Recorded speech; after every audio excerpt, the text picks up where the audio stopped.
Good afternoon. I'm Alan Yakubian, and I serve as General Counsel for the Louisiana Restaurant Association, and I want to thank you all for joining us today. Let me begin by thanking LRA President Stan Harris for inviting us to be a part of this great showcase. And I also want to thank Emery Whalen, the showcase chair, and the entire showcase committee. And I would be remiss if I didn't thank the entire LRA staff led by Steve Carouse, Pam St. Pierre, and Wendy Warren. So every year, and I've been a part of this showcase for a number of years. In fact, I go back to the days when it was called the Expo. Every year we try to have a pretty interesting presentation that we think is current and kind of in demand by our membership. And this year is no different.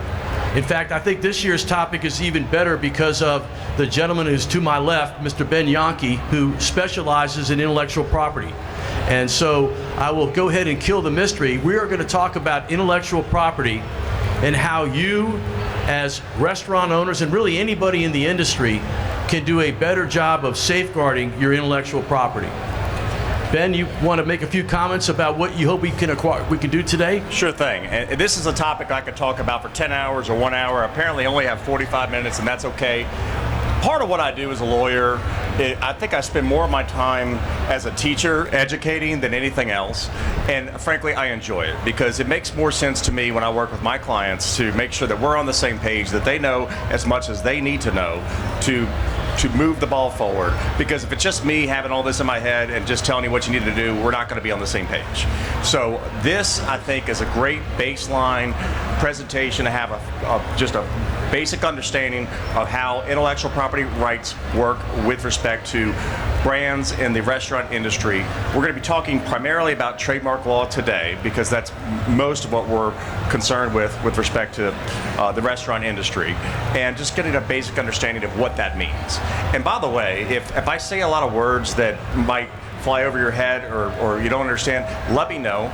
Believe it or not, intellectual property law is one of the only disciplines that's not even taught on the bar exam, as we've discussed before. So most of my partners will not know, believe it or not, the difference between a patent, a copyright, or a trademark, or unfair trade practices, or trade secrets. And they might have a basic understanding, but believe it or not, this is a discipline that it's dangerous to get involved in unless you really know what you're doing. You keep looking at me as you say that, yeah, and no, you know no, that but you know enough of what you're doing. Well, I don't represent myself as being an intellectual property lawyer, and I have an old adage, and that is that he who represents himself has a fool for a client, and I do not do our firm's intellectual property work.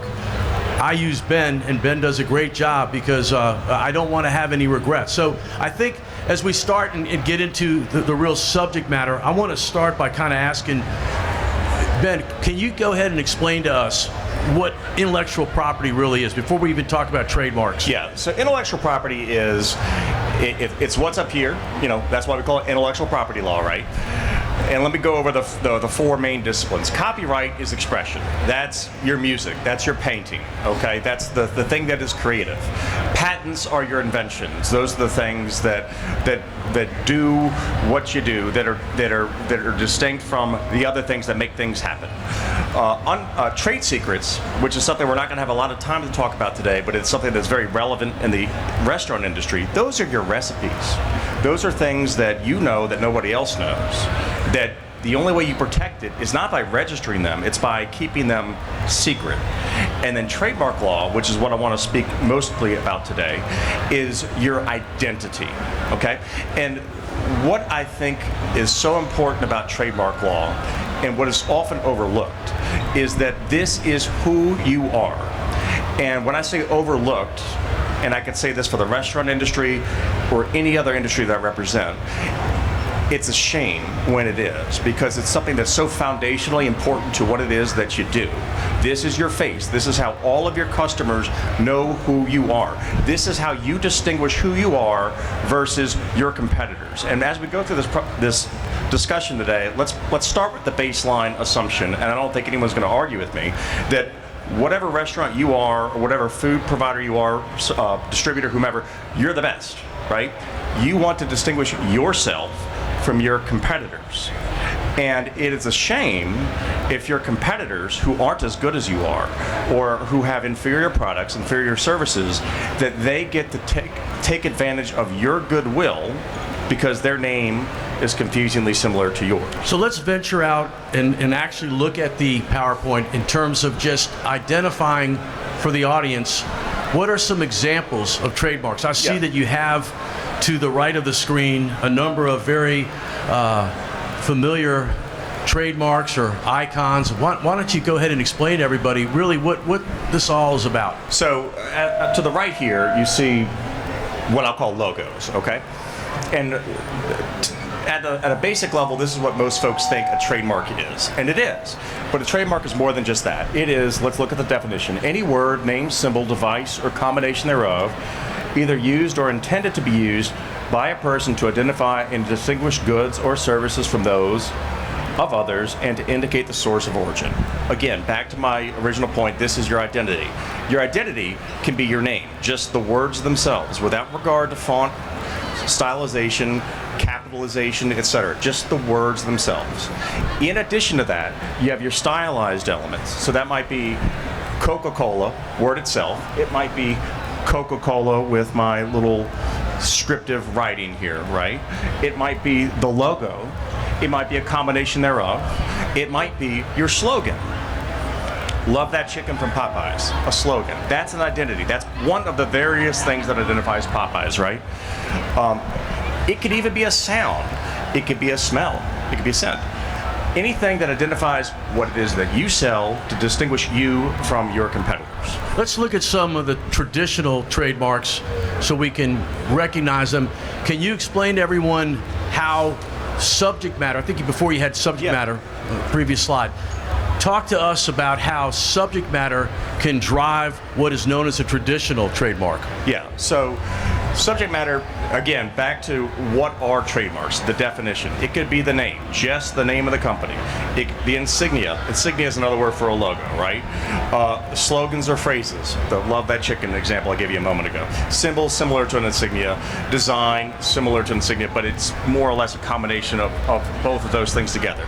It can also be, in a narrow set of circumstances, colors.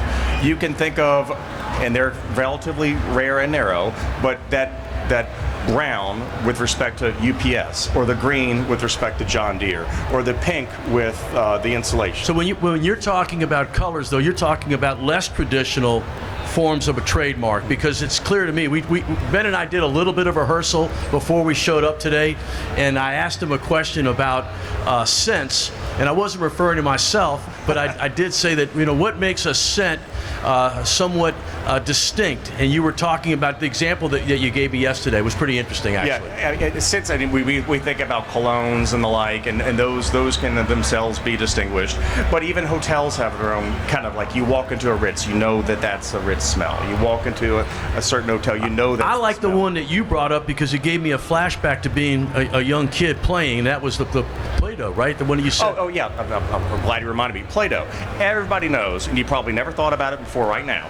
You open a jar of Play-Doh, you know exactly what that smells like, right? It's distinguished from anything else that you use in a toy store, and that's exactly what we're talking about. So when we talk about examples, and I guess again we'll go to the next slide, we talk about examples of trademarks. You see words, names, brands, symbols.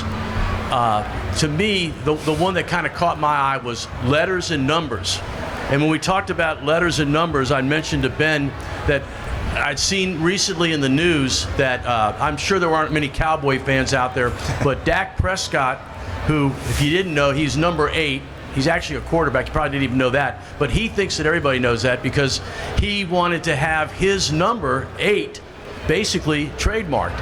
And the running joke was that Steve Young, who I do remember, who played for the 49ers, said, well, I think my number 8's pretty nice number. And then Troy Aikman, who you all probably really know, actually did something on what was formerly known as Twitter, where he said, why don't we go get a beer and we can talk about registering the number 8, and we'll have a couple beers and figure out who really deserves to own number 8. So how does that number 8 work in the world of letters and numbers? Yeah, sure thing. So And this is what we call a good problem to have, because if you're a Steve Young or whomever that has associated themselves with the number 8, you're in a good position, right? But it's an example of an identity, a number that typically has no earthly association with a person or brand or a team, but for the fact that person over time has become iconic and identifiable with that number. There's very few examples of that. You can think of C7, Cristiano Ronaldo, things like that. Or number 23, right? Yeah. Michael Jordan. I would give him that. You got to be real popular to get that. But and this is going to touch on something else we're going to talk about in a moment.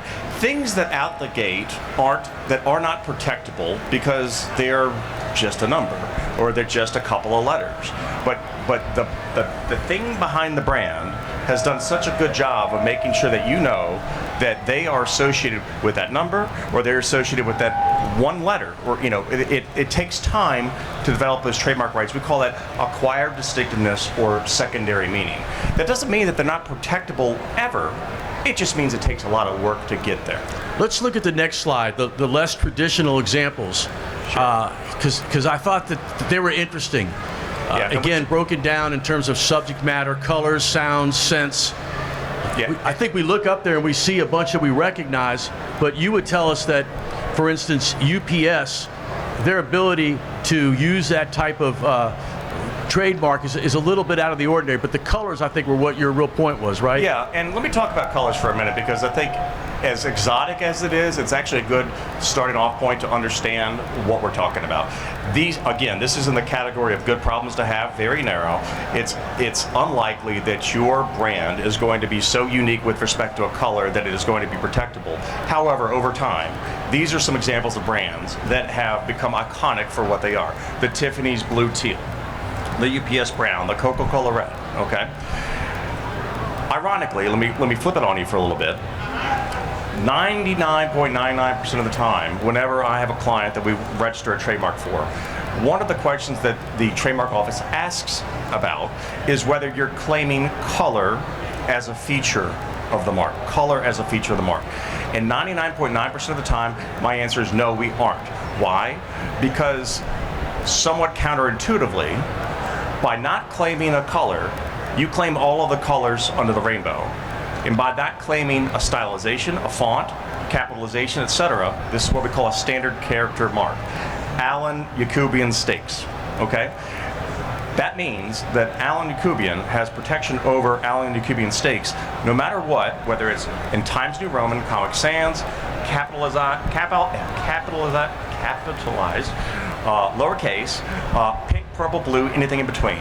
You have all of those protections. So that's why when we go to apply for a trademark and we protect our brands, we start with the baseline. The most important and the broadest thing is a standard character mark, or otherwise known as a word mark. So as we go through this presentation, you start to look at the slides. So one thing that I got out of our presentation and going over it with Ben was for you all kind of start thinking about your businesses and how colors, sounds, scents, how all these different subject matters kind of trigger what's unique about your business. Because to me, that was what I really got out of talking to Ben, because the mere fact that you're able to register a trademark doesn't mean you're able to keep it. But I'm going to let Ben talk about that in a few minutes. Why don't we go to the next slide and kind of get into some of the deeper... Well, actually, briefly, but let me touch on a couple points here on this slide. We're talking about big brands right now, and some of the folks in the audience, you might be one of these big brands, you might not be, but you might be in the future. And this is why I think it's very important for us to all be forward-thinking. What is it that we're doing well now? What is it that we want to protect? And what is it that can be protectable in the long run? Think of countless huge brands that emanate from this market in particular, where at the time, when they were a humble one-stop shop, they probably didn't think about any of this, okay? But over time, it became increasingly important. You might think you're just going to be a mom and pop, you're going to be in Louisiana forever. You don't know that you're going to have 50,000 units in 3 years, and this is all going to be relevant. So these are things like, this might be pie in the sky. I'm looking at the interior-exterior store design example. This is something relatively exotic. It's not something you typically protect out of the gate. But who knows what I'm using an example kind of from back in the day. Everyone remembers what a Pizza Hut looked like, right? Like it was that iconic looking hut-shaped building, right? And now, it's a little different now. But, those are the sorts of things that keep your eyes big, and one day people will know that that's a Pizza Hut. This is an example of what whatever restaurant it is that you have. So as we progress, I think what was really important to understand in the whole topic of trademarks is how distinct your trademark is. Because if it's not very distinct, you're going to have a harder time being able to register it. Why don't you explain to us that sliding scale, if you will? Yeah, I'm gonna toggle back and forth between two slides here. So this, you can either put it laterally like we have here, or on a hierarchy. Now I'll go back to this. These are various categories of protection, okay? Let's start with the generic. Generic is bad. This is not protectable. This is something that it's a word that stands for the genus of the product, which is to say that there's no difference between your product and your product. It just is what it is. Somewhat ironically, these are marks that tend to be, initially at least, out of the gate, protectable, but they got so good at what they were doing that people just referred to it as what it was. And some of the famous examples, these aren't restaurant examples, but Xerox. Xerox is fighting desperately not to be a generic mark. They will educate folks, and there's even advertisements in lawyer magazines, I'm sure you've seen some, where they plead with the customers to say, don't use Xerox as a verb. Use Xerox as a brand identifier. There's a number of different companies that make photocopiers, Kyocera, Sharp, etc. They don't all Xerox. Xerox is what Xerox makes, right? But over time, we get so comfortable with saying Xerox that, or Google it, right? That's another brand that's on the very dangerous verge of, is it just standing for the function of searching something on the internet? You don't say Yahoo it, right? But there's Yahoo, there's AltaVista, there's Google, there's any number of things out there, right? So these are things where we don't want to be. So when we look at everything, you look from the left all the way to the right, fanciful, arbitrary, that's going to give you a much easier ability by virtue of distinctness to be able to trademark it. And these are what I call my favorite clients, the ones that have come up with fanciful or arbitrary marks, because they've come up with something that's protectable out of the gate, that is less likely to be confusing to the relevant public into thinking that their brand is associated with somebody else's. Why? Because they're the first person to ever use that word.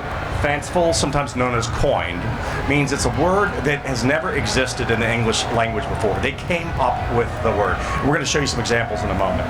Arbitrary is a word that exists, but it's never been associated with that particular product. And I hate to say this, but the best examples that I always use are cigarettes. Camels have nothing to do with cigarettes. Parliaments have nothing to do with cigarettes, but for the fact that those brands have educated you into knowing that they are associated with that particular product.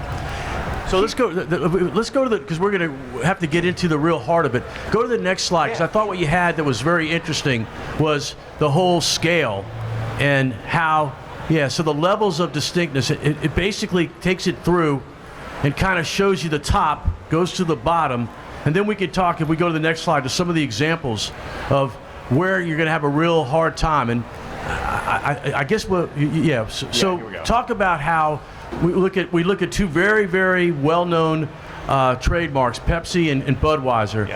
Why are they up there? Why are we going to talk about them? These are up there because there was never a Pepsi before. There was never a Budweiser before. So, and the beauty of this, the benefit of it, is when you come out with your beer and you call it Budweiser, and you come out with your soda company, you call it Pepsi, you aren't at risk of somebody else already calling their soda company Pepsi, or somebody else already calling their soda company Budweiser, because you were the first to use it. You either made up the name, or it was a name that just kind of came out of nowhere. The likelihood that somebody else is also using Budweiser for beer 200-something years ago is very, very small. When we get further down the hierarchy, it gets a little different, right? Arbitrary, back to my poor cigarette example, but better, more relevant to the restaurant industry example, Domino's. A Domino has no earthly connection with a pizza, right? But everybody in this room knows that Domino's stands for pizza, right? Could we have a Domino's bowling alley? If somebody took that name Domino's with that logo and wanted to have Domino's bowling alley, could they get away with that? So unwittingly, you asked two questions at once. Domino's with the logo or Domino's without the logo? Let's talk about without the logo. Wittingly. Wittingly, right. So without the logo, just the word Domino's, of course you could have a Domino's bowling alley. Why? Because no one in the relevant consuming public is going to be confused into thinking that Domino's Pizza started a bowling alley. And the reason why this is important is I'd like you to think about a trademark as a limited monopoly. We sometimes say the word monopoly like it's a bad word, like monopolies are not allowed in the law. In the trademark world, they actually are, and that's exactly what it is. Let's not kid ourselves. That's exactly what it is. But the trade-off with this limited monopoly is you only get rights to that word in connection with the goods and services that you're actually offering. Domino's makes pizza. That's basically it. They might make some desserts, whatever, but they're in the food space. An example I use often is Mercury Records. It's a record label, right? Has no earthly connection with Mercury Marine, which makes outboard marine motors. You're never going to be confused into thinking that the record label got into the outboard motor business and vice versa, right? But as to the logo, that's a little different. Logos are entitled to kind of a different sort of protection, particularly as they relate to brands that are called in the trademark world well known. So everyone knows that logo, right? And if you saw that logo on top of a bowling alley, you might actually think that Domino's got into the bowling business. Unlikely, but it might be the case because that is so highly distinctive. So you can't do it, and I think that you used the word a couple times that's really helpful. We call it like a term of art. It has a legal significance that can never be overlooked. Confusion. So why don't you explain to everybody, because isn't that really the whole foundation of trademark law, confusion? Indeed. And let's go back to what I opened up with, which is to say every one of your brands is the best brand on the planet, and everybody else is trying to copy what it is that you're doing. There's a lot of folks that come into this space thinking that they want to get a magical piece of paper, they want to get a registration certificate to say they've got their name associated with these goods, and that's the be-all, end-all. No. There's two sides to the coin here with the trademark law. Number one is to protect yourself and all of the money that you put into your marketing and all of the goodwill that you put into it. And on the flip side is to protect the consumer, so that when the consumer goes to the grocery store and they reach for this can of Coke, or when I open this can of Coke, I know exactly what I'm going to get. It's going to taste like a Diet Coke. It's not going to taste like an RC Cola. It's not going to taste like a Pepsi. If I wanted that, that's what I would have gotten, right? But the likelihood of confusion test, and it's a multi-factor test, we'll go over this in a moment. It's not like one thing that it's the be-all, end-all. There's a lot of things that go into confusion. It is to say, is the relevant consuming public confused or likely to be confused into thinking that this is associated with that? And for all of your brands that we're going to assume are superior, you don't want somebody else flying off your coattails. You want to distinguish yourself. And there's a lot of folks that come into the marketplace somewhat lazily, if you will, thinking that, okay, well, I'm going to call myself this, and I know there's a lot of other brands that have similar names, and I know I'm better than them, but I'm going to wing it, or I'm going to just see what I can get away with. It might work, but to your peril, because all of a sudden, let's take it down to the restaurant space, all of a sudden you've got the best brand out there with whatever name that is, and you got a competitor with a confusingly similar mark, but that competitor, A, is not only not as good as you, but they got an E. coli outbreak at all of their restaurants, and all of a sudden, customers think that that other brand has nothing to do with you. They're responsible for this E. coli outbreak, and now they associate it with you.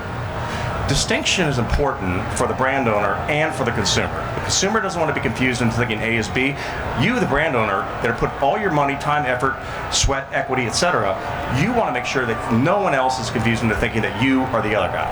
So let's go to the next slide. I think it's got Taco Bell, and I know that they're close to our heart because of the Hamer family and some of our very, very committed members.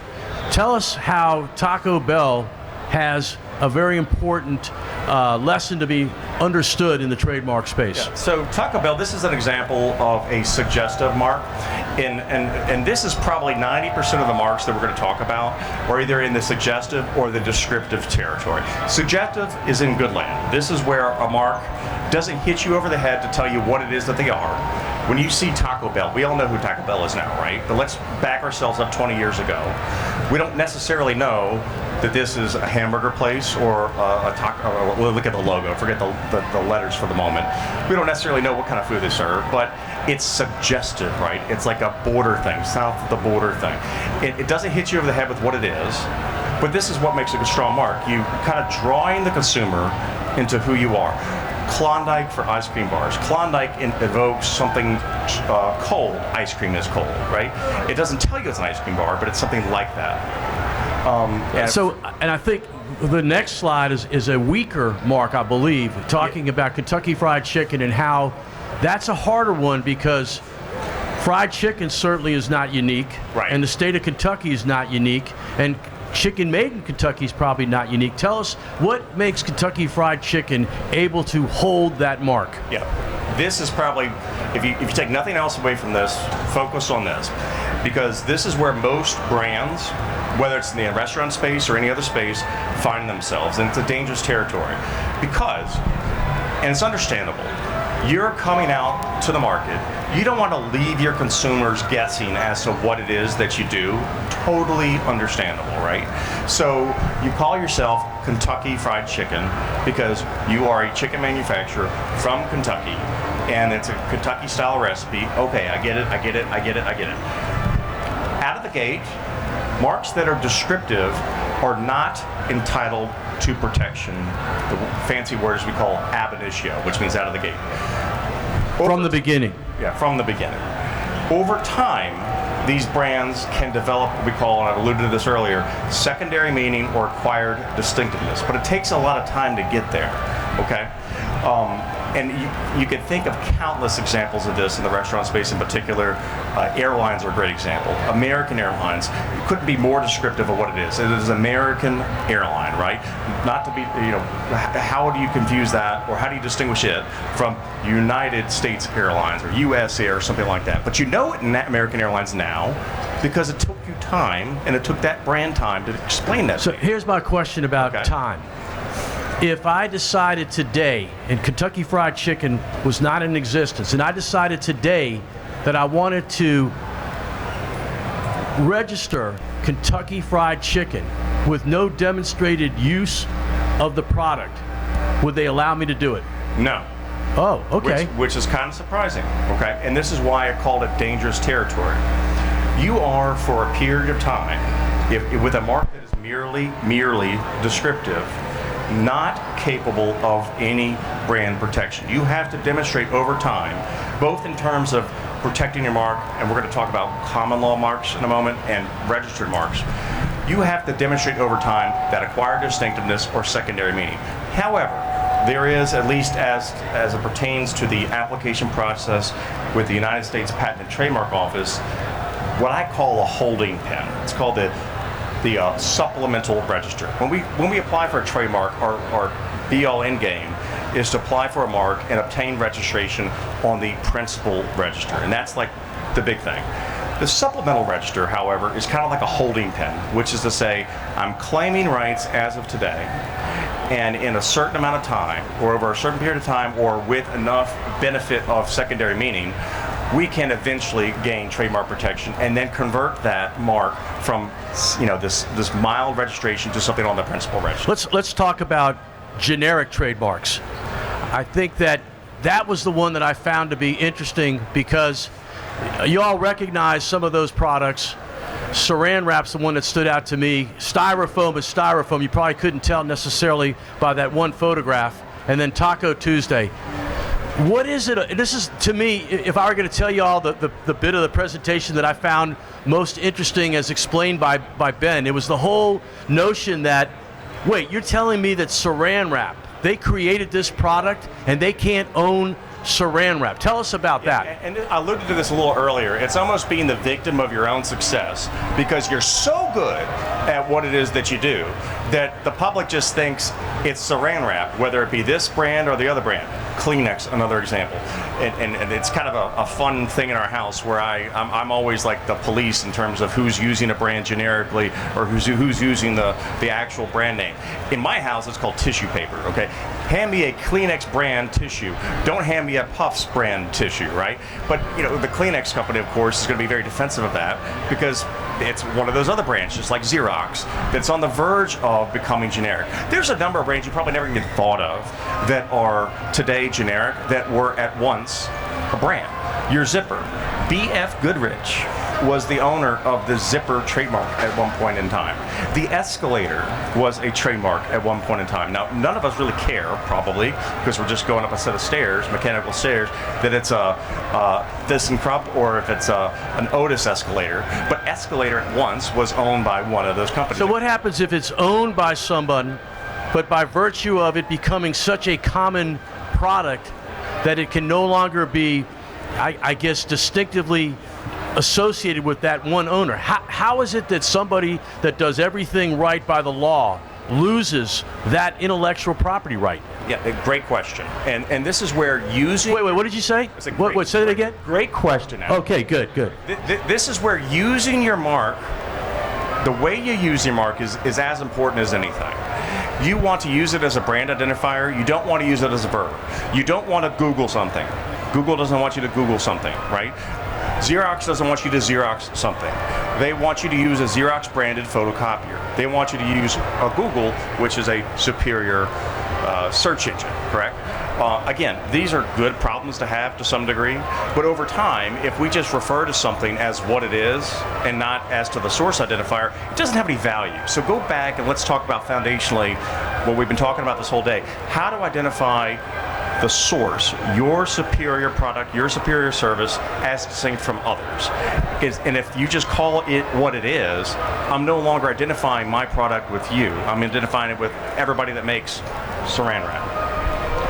All right, so let's talk about how people in this audience and the viewers that will see this down the road, what can you do to ultimately take advantage of your intellectual property and preserve it? I think in the next slide we kind of speak to how trademark rights are created. Yeah, so this is amongst many misnomers in the intellectual property space and in trademark law in particular. A lot of folks think that you don't have any rights less than until you have that magical piece of paper with the little gold symbol on it. It's not the case. Trademark law exists the moment you start using your mark and you start associating it with whatever it is that you're selling. In this case, let's just talk about restaurants. The second you open up your restaurant, you put your flag up there, you got your name, you got your menu, you are developing trademark rights. However, your rights are going to be narrow to the geographic area within which you're operating. And in the restaurant space, this is very common. You usually have a brick and mortar. Restaurants are really easy to talk about because we're usually talking about brick and mortars, right? The internet's a little different, so bear with me. But with a brick and mortar, you might have your first location. You might have your second location. Let's say you open up in Louisiana, then you kind of furry down the Gulf Coast, Mississippi, Alabama, and Florida. And you've done that for 10 years. You've developed trademark rights in this region. Unbeknownst to you, however, you might have another brand up in the Pacific Northwest operating with an identical name. And probably no one's going to be confused into thinking that they or you or them or vice versa, because they're going to know that this is the South Louisiana brand and that's the Pacific Northwest brand. But back to what I was mentioning earlier, let's not forget our ambition. You might just be here for a few years. You might be in 50 states in 5 years. And you don't know what you don't know, right? You want to be able to protect your name, your brand, and everything you built as broadly as possible. Without a registration, you're only protecting yourself in the small geographic area within which you're operating. With a registration, however, even if you aren't in Seattle, even if you aren't in Portland, Maine, you can, from the day you register your mark, prohibit everybody else from using the mark the mark that you registered in connection with the same goods and services. Now, you might not ever want to be in Maine. You might not ever want to be in Seattle. Well, when we talked about registration, Right? I want you all to watch him because I asked him the question yesterday and he answered it very honestly. So this is the test of honesty. I asked Ben, I said, hey, so you got federal registration and you got state registration. And I said, do you have to register both federal and state? Now, I know you all think most lawyers out there would say both and I will charge you for both of them. But I asked you yesterday. Yeah. What's the answer to that question? There's a very narrow set of circumstances under which I would recommend to do both. Probably or hardly ever. A state registration, in my view, is secondary, and you would only do it if you can't get a federal registration, or if you know that you're only going to be in Louisiana. So the answer is you really only have to do the federal registration unless. Now, what if somebody has a federal registration for Roy's Burgers and it's federal? Could you still register in the state? Yeah, so that's a little nuanced. Technically, yes, because the state doesn't talk to the feds and the feds don't talk to the state. And I very much poo-poo the state registration, whether it's Louisiana or any other state, that mechanism, because I think it's tremendously low value. You could, but again... Could you get a cease and desist letter from the federal owner of that name? Indeed. And then this is where I go back to... A lot of folks get that piece of paper and they think it's the be-all end-all, but that piece of paper might not be worth the price of the piece of paper, right? Because if somebody else has superior rights, which means priority in terms of date and geography, it doesn't matter that you got a shiny piece of paper from Louisiana, because they will have rights to exclude you from using your mark if you were last in line or if you weren't having any developed rights in your territory. So this is, again, you might not have any ambition to open up in Maine or in Washington. Maybe you only want to operate regionally. But by getting that federal registration, you do two things. One, you prevent others from registering their mark. Two, folks like me, when somebody hires a lawyer like me up in Washington or Maine, they're going to go look and say, hey, there's this Roy's, well, I forget what your example was, operating in Louisiana. We probably got to pick a different name, because otherwise you're never going to be able to creep into Louisiana, you're never going to be able to get a federal registration, and you're going to be limited in what you can do. So let's talk finally, just the last one is the common law protections. What common law protections are afforded to someone who's using a mark? Yeah, so going back to, you don't technically need a federal registration. There's any number of brands out there that rely on what we call common law trademark rights, and those rights are built up the date you first start using the mark, but they're limited to the geographic area within which you're using the mark. Among the many limitations is there's no way to look it up. When I go to the USPTO database, you're not there. Now, I might know it just by happenstance, or somebody else might know it, or I can Google it, and that's all well and good, but there's just so many limitations to just relying on it.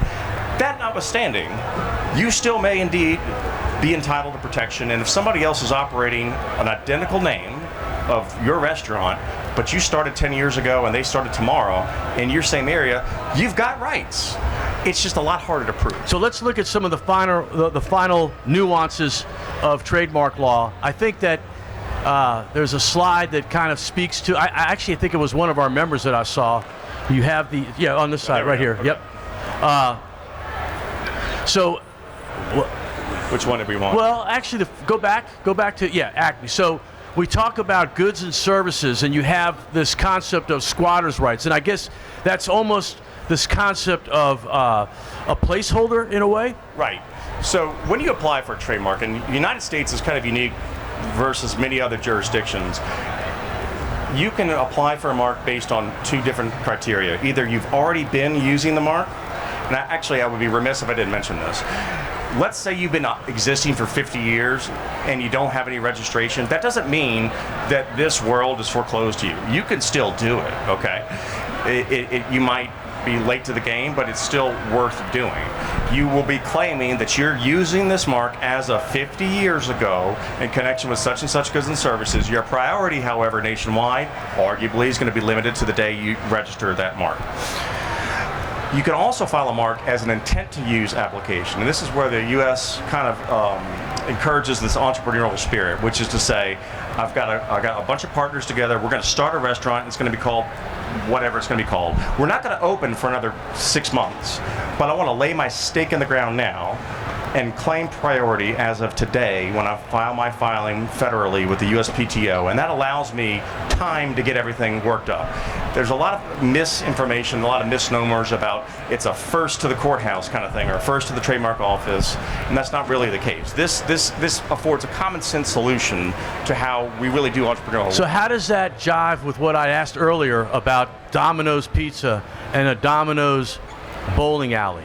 If Domino's only has the goods of pizza, how can they object to somebody using Domino's for a bowling alley? So I'll handle that from a few different angles. Number one, Domino's is kind of what we call sui generis, which is to say very unique. It is a well-known brand. I know that sounds just like whatever. That's actually a real word in the trademark world, which is to say that they're entitled to a little bit more protection than most other brands because they're so well-known that it is not outside of the realm of possibility that Domino's would be in the bowling space, okay? Now, brands that aren't well-known, which is most brands, okay, this is how you have multiple identical names on the registry, however, in connection with different goods and services. And that makes tons of sense. You can think, I gave you the Mercury example earlier, but you can think of tons of brands that are identical, but they're in different spaces. This little silly example, and I like using this because Acme doesn't really exist in connection with Dynamite, but from Looney Tunes we know it. Dynamite has no earthly connection with oysters, right? So these two things can coexist. So let's go to the next slide. I think one thing that I kind of also got out of this presentation and going over it with Ben was this use it or lose it. And what's to me interesting is if you can learn anything about trademark law, I would want you all to remember that the mere fact that you have a properly recorded trademark does not mean that you have it forever. Correct. Explain the whole concept about how the owner of a trademark needs to remain vigilant in protecting those rights. And I know we're going to be brief because we're closing up here, but what's interesting about trademark law as opposed to any of the other intellectual property disciplines is that it is theoretically a right that can exist forever, which is even wilder to think about as I explained to you earlier, it is a limited monopoly. It is a limited monopoly that can theoretically exist forever. Copyrights don't. They expire. And you've probably seen a lot of that in the news lately because we're finally starting to see some copyrights expire. Patents expire on a more abbreviated scale. Trademarks can theoretically last forever so long as you're using them. If you're not using the mark, that gives rise to what we call abandonment. And there's countless examples of marks, even famous marks, that have grown abandoned over time because the brand owner stopped using them. The example I love the most is White Cloud in connection with toilet paper. White Cloud was one of 7 different brands that Walmart had used over time. They were actually the manufacturer of it. They stopped using it. It was like their 7th biggest selling brand. And then eventually they stopped. That right became open for anybody else to use, and I think Procter & Gamble, don't hold me to this, but I think somebody else, maybe Procter & Gamble, picked it up because nobody else had the right to use that mark anymore.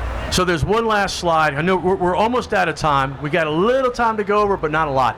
But if we go to the slide, yeah. This one? No, keep going. Yeah, those, right there, the 8-factor test. So explain again. Remember that concept about confusion, that if you have confusion in the marketplace, you're going to have a challenge. Explain to everyone out there the 8-factor test and how that's really important in terms of the potential for confusion. So Alan, I think I'm going to explain to you that I have occasionally a client that will come into me in my office and say, I got a great idea for a soda brand. I'm like, okay, what's your idea? I'm going to call it Coke, and I'm going to say, but that Coke already exists. It's like, but no, Ben, I'm going to call it K-O-K-E, not C-O-K-E.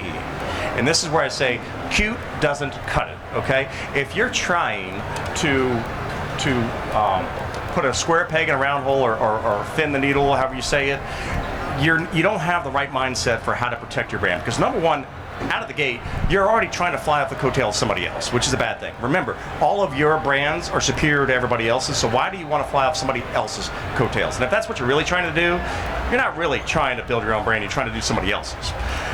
But the C versus the K is but one of several different distinctions in between one brand and another. There are, as we mentioned, you can have an identical word, an identical slogan, but in different goods and services. And that's going to be among the several factors that give rise to whether I'm confused into thinking that Mercury Marine is the same thing as Mercury Records, right? Similarity to marks, evidence of actual confusion, marketing channels used. Do I see this thing on my Instagram feed, on my Facebook feed, or is this something that I only see in a brick and mortar setting, which is common to the restaurant industry? The degree of care by the purchaser. Is this the sort of thing that is marketed to a highly technical scientific field where they are going to know and they're going to be discerning enough to think about the difference between this product or that product? Or is it the sort of thing that me just walking through CVS is going to grab it off the aisle on the way out the checkout? I'm a less discerning customer in that instance than I am a scientist in the trade journal. There's a whole host of factors that give rise to this, and as I always say in the trademark world, we live in the grays. Everybody wants things to be black and white. Everyone hates lawyers that say it depends, right? But it does indeed depend. That's why there's multi-factors. Right. So we're about out of time, but what I was going to do, we're going to have a hard stop no matter what at 1:30 because we've got an even better speaker coming up. Not that we aren't good enough, but having said that, we have the keynote speaker, and we wouldn't want in any way get in their space. But with that said, I'm just going to quickly open up the floor to any questions that anyone may have, and I'll bring the microphone to you. So there's a mic right there. So you can ask the appropriate question. I would suggest that you direct it to the expert. I am the cheap moderator. Do you have to have a symbol, an icon by your name in order to be registered, in order to be accepted? I believe what you're referring to is that little circle R or the TM. Okay, that's a great question. This is another huge misnomer.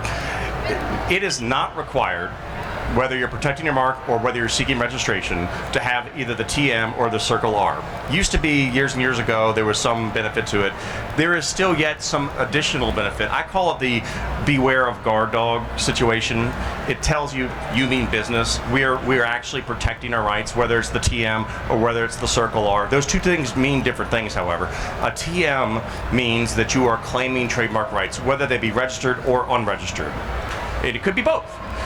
A circle R, however, means that you're claiming rights that are registered, and people get in trouble for this now and again. If you aren't registered, but you're using the circle R, the trademark office can not only reject your application, but they can also say that you've been fraudulent to the trademark office by claiming registered trademark rights that you don't have. It's beneficial. It says you mean business. It shows people that you know what you're doing, and it's kind of like a beware of dog or sign, and there's benefit to that, but it is not technically necessary. It's almost like not belt and suspenders, but it's. I remember we talked about it. We do work together, and you had mentioned to me on a matter. I think it was actually our firm that it would be a really good idea to dress it up with that kind of a marking because it leaves no doubt in anyone's mind as to how you feel about your intellectual property. And then there's another slight benefit there. It gives rise to, if you get to litigation, and I do a little bit of both, the transactional side and the litigation side. If you can prove that the guy that's infringing your mark or the company that's infringing your mark did so willfully with knowledge, having the fact that you have a registered mark there, it's really good evidence to show that they knew that that mark was protected. And if it's willful, you can get enhanced damages. All right, so I think that's about it. Any other questions? We have one more question, and then we're going to go ahead and bid you farewell. Yes, ma'am. If your logo or your mark has a common word or common name in it, may have a unique picture, but a common name. Like lemonade? Yes, and a name of a person. Right. Leroy. Like, yeah. How does that work? Because Excellent question, and you asked three questions in one without knowing it. But if there's a common part to the mark, what we sometimes call a merely descriptive element, that the trademark office will require you to disclaim that common element separate and apart from the mark as a whole, which is to say you don't get that that limited monopoly over the word biscuit, right? But or chicken, but Popeye's Chicken and Biscuits is, as a whole, a mark that is protected. How about like Ben's Tea? The tea you wouldn't be able to own, Correct. but could you own Ben's Tea? Yeah, and Ben's Tea is itself, there's a few different things. Let's say I protect Ben's Tea, I disclaim tea, I'm not trying to take a monopoly over the word tea.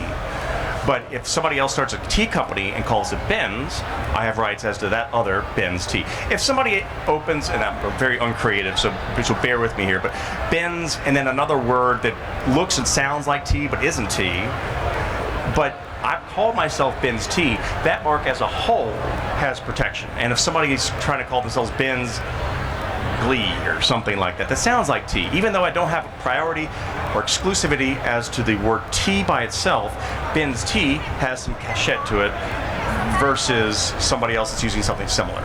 All right, well, I think we're about out of time, so let me just thank you all for being a part of our discussion today, and I hope you enjoy the rest of your afternoon.